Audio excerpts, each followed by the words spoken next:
the next couple minutes in this talk and for the rest of this conference is to realize that what workers spend an awful lot of time doing is creating stability.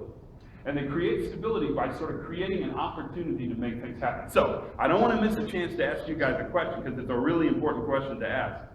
It's this one.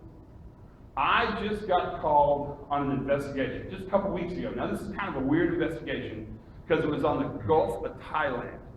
And they'd taken part of the beach and they dredged it out so they could bring a vessel in, and they were loading the vessel to do offshore platform resupplying.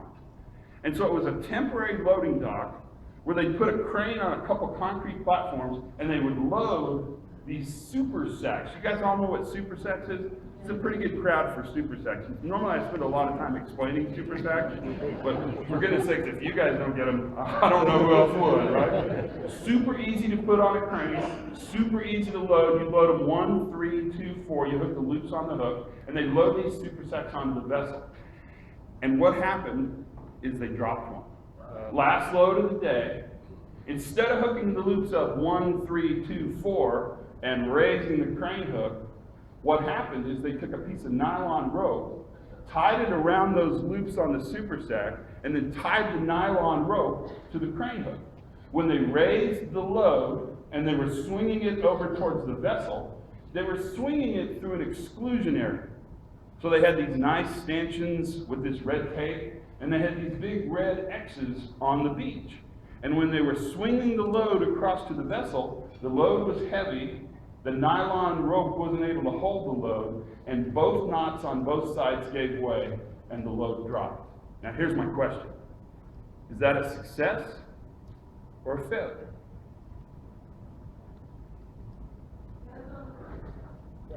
Tell me more.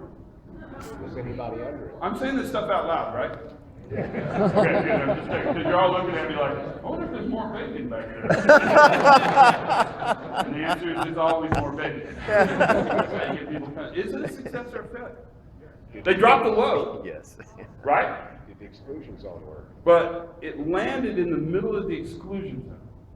And in fact, one of the ideas I want to sort of represent, at least in the new way we're thinking about safety and reliable performance, is this notion that what we ought to get really comfortable with is the idea that we have safe failures.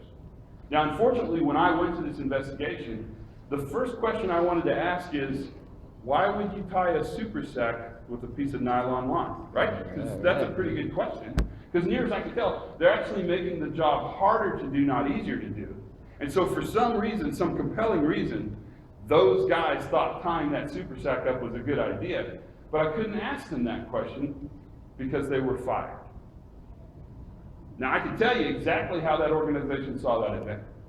And what scares me is the message they telegraphed to their workforce was not a message that we manage safety, it was a message that we don't screw up. And that message is a really important part of what we want to talk about. It's sort of how we move through this next